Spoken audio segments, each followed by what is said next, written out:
নমস্কার বন্ধুরা, আমি আজকে নাগরিকতা সিটিজেনশিপ, যেটা নাকি তোমাদের তৃতীয় নম্বর, তো ফার্স্ট সেমিস্টারে থার্ড চ্যাপ্টার, তো সেটা সম্বন্ধে একটু আলোচনা করব। নাগরিকতা কি?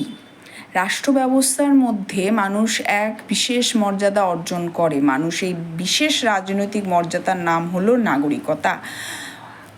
অভিধানিক বিচারে নাগরিক শব্দটি নগরস্থিত, নগরজাত বা নগরবাসী ইত্যাদি ধারণাকে ব্যক্ত করে, কিন্তু রাষ্ট্রবিজ্ঞানের আলোচনায় তা নিতান্ত সংকীর্ণ ধারণা হিসাবে গণ্য হয়। মানে নাগরিকতাকে আমি শুধু কি বলতে পারি, নগর কেন্দ্রিক যে মানুষরা বসবাস করে তাকে আমরা নাগরিক হিসাবে বা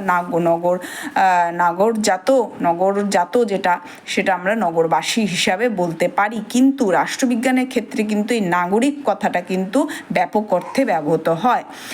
রাষ্ট্রের স্থায়ী ও পূর্ণাঙ্গ সভ্য হিসাবে একজন মানুষ নাগরিক হয়। সে কেবল নগরবাসী নয়, রাষ্ট্রের ভৌগোলিক এলাকার মধ্যে এমনকি সামরিকভাবে রাষ্ট্রের সীমার বাইরেও অবস্থিত যে কোনো নাগরিক গ্রামবাসী নাগরিক হিসাবে গণ্য হতে পারে। রাষ্ট্রের সঙ্গে ব্যক্তির সম্পর্ক প্রকৃতি, রাষ্ট্রের প্রতি ব্যক্তির আনুগত্য প্রকৃতি, রাষ্ট্রের ব্যক্তিকে কী ধরনের অধিকার প্রদান করে, এইসবের পরিপ্রেক্ষিতে ব্যক্তি নাগরিকত্ব সম্পর্কটি কিন্তু ধারণা খুব সুস্পষ্ট হয়। মানে তুমি যেখানেই থাকো না কেন, তুমি কোন দেশের নাগরিক সেটা কিন্তু তোমার নামের সাথে কিন্তু যুক্ত থাকবে। তাহলে নাগরিক মানে সেই অর্থে নয় যে তুমি যেই নগরে থাকো সেই জন্যই তুমি সেই দেশের নাগরিক, শুধু নয়, তোমার ঐতিহ্য, তোমার ধর্ম, তোমার পরিচয়, তোমার যে নিজস্ব যে একটা গর্ব, সেটা কিন্তু তার সেই দেশের নাগরিকতা হিসাবেই আমাদের পরিচয় পায়। আমি উদাহরণ হিসাবে যদি বলি যে আজকে কমনওয়েলথ গেমে মীরাবাই চানু 2026 সালের আবার কমনওয়েলথ গেমে স্বর্ণ পদক কিন্তু জয় করে ফেলেছেন। এবং তাহলে এই যে ও জয় করলো, কিন্তু গর্ববোধটা কার? ভারতবর্ষের জাতীয় সঙ্গীত যখন সেখানে বাজানো হলো, তার চোখ দিয়ে কিন্তু জল পড়লো। সেটা কিন্তু তার নিজের কষ্টের জল না, এটা যে ভারতবর্ষকে, তার নিজের দেশকে যে উনি এই এত বড় একটা উপহার দিতে পারলেন, তার জন্যই কিন্তু তার চোখের জলটা আসলো। তাহলে নাগরিক মানে কি? তুমি যেখানেই থাকো না কেন, তোমার কিন্তু যা যে তোমার যে মাটি, তোমার যে পদস্পৃষ্ট, তোমার যে ভূমি, সেটা কিন্তু তুমি যেখানেই থাকো না কেন সেখানে তোমার নিজের কর্মের উপর দিয়ে, তোমার ধর্মের সাথে এবং তোমার সমস্ত শ্বাস প্রশ্বাসের সাথে তোমার কিন্তু সেটা যুক্ত থাকবে। অতএব আমি বলতে পারি যে নাগরিকতা মানে সেটাই, যেটা নাকি একটা দেশের পরিচয়, তার দেশের সমস্ত জনগণের সাথে পরিচয় বহন করে। তাহলে নাগরিকতা ও নাগরিকের মধ্যে সংজ্ঞা যদি আমি দেখতে যাই, তখন আমি বলতে পারি নাগরিক শব্দটি প্রাচীনকালে সীমাবদ্ধ অর্থে ব্যবহৃত হতো। প্রাচীনকালে কোথাও কোথাও নগরবাসী অর্থেই নাগরিকতা বলা হতো, আবার নগরবাসীদের মধ্যেও পার্থক্য করা হতো। অল্প সংখ্যক সুবিধাভোগী নগরবাসীর মানুষকেই প্রকৃত নাগরিক বলা হতো। এথেন্সের মতন প্রাচীন গ্রীসে রাষ্ট্র ব্যবস্থাগুলিতে এই ধরনের ব্যবস্থা ছিল। প্রাচীন গ্রীস ও রোমে এক একটি নগরী নিয়ে এক একটি রাষ্ট্র গঠিত হতো। এগুলোকে নগর রাষ্ট্র বা সিটি স্টেট বলা হতো। তুমি গার্নার অ্যারিস্টটলের সময় কিংবা গার্নার সময় তখন দেখেছো যে তারা শুধু নগর কেন্দ্রিক কথাই বলেছে। তার মানে কি, একটা ছোট জায়গা ছিল, তো জনসংখ্যা কম ছিল, তার জন্যই তাদের জনসংখ্যা বেসিসে যেইটুকুনি জায়গা তাদের থাকতো, সেই হিসাবেই তারা নগর রাষ্ট্র হিসাবে তারা পরিচয় পেয়েছিল। এবার নগর সভ্যতার নাগরিক হিসাবেই তারা গণ্য হতেন, এবং কিন্তু নগরের সকল অধিবাসীকে নাগরিক বলা হতো না। যারা নগরে বাস করতো, রাজনৈতিক কাজে অংশগ্রহণ করতো, তারাই সরাসরি নাগরিক হিসাবে গণ্য হতো। অর্থাৎ প্রাচীনকালে রাষ্ট্রের কাজে সক্রিয়ভাবে অংশগ্রহণ করাই ছিল নাগরিকত্বের মূল বৈশিষ্ট্য।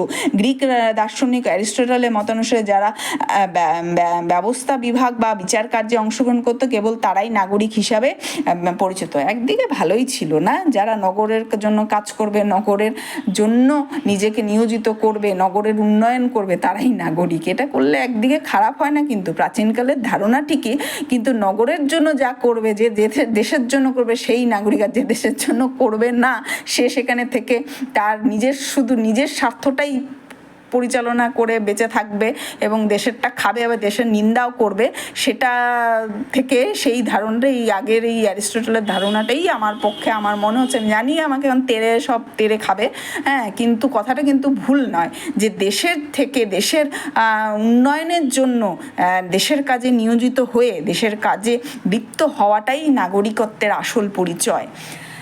নেক্সট আমি যদি বলি, লোকদের এইসব রাষ্ট্রের কার্যে অংশগ্রহণ করা যেত না। সেই সময় কিন্তু কৃতদাসের যুগ ছিল, শ্রমিক শ্রেণীর যুগ ছিল, তাই কৃতদাস, শ্রমিক, স্ত্রীলোক নাগরিক হিসাবে গণ্য হতো না। নাগরিকদের সংজ্ঞার প্রসঙ্গে অ্যারিস্টটল, যিনি ন্যায় প্রশাসনে অংশগ্রহণ করেন এবং যিনি প্রশাসনিক পদে অধিকারী, তিনিই হলেন নাগরিক।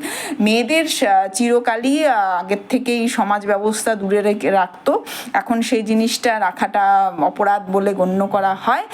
তার জন্য আমি বলতে পারি এই সিস্টেমটা আবার ঠিক না, যে নগর যারা থাকবে না, যারা কাজ করবে না, তার মধ্যে নারীরা নগরের কাজ করতে পারবে না দেখে তারা অবশ্যই সেই দেশের নাগরিক হবে না। আর কৃতদাসরা, যারা নাকি দিনমজুর শ্রমিক, তারাও হতে পারবে না। তারা শ্রমিক হলে কি হলো, দেশের জন্য তো কাজটা করলো, হ্যাঁ, সেই জিনিসটা তখনকার দিনে কিন্তু মানা হতো না।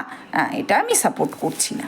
আচ্ছা, নেক্সট হচ্ছে নাগরিকতার সম্পর্কে ফরাসি দার্শনিক রুশো, তার ধারণা অ্যারিস্টটলের ধারণার মতোই। রুশোর মতানুসারে নাগরিকের লক্ষণ হলো রাজনৈতিক কাজকর্ম অংশগ্রহণ করা। আর ফরাসি দার্শনিক বোদার মতানুসারে যারা নগর জীবনে কতগুলি সুযোগ সুবিধা ভোগ করেন তারাই হলে নাগরিক।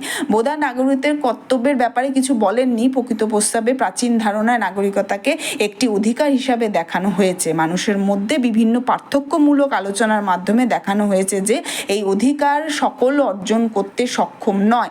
বর্তমানে নাগরিক শব্দটি ব্যাপক অর্থে ব্যবহৃত হয়, তাই নাগরিকত্ব অর্জনের জন্য রাষ্ট্রীয় কার্যে অংশগ্রহণ আবশ্যিক নয়। নাগরিকতা সম্পর্কিত আধুনিক ধারণায় সাম্যের নীতির প্রতিফলন হয়। সাম্য নীতিটি কি?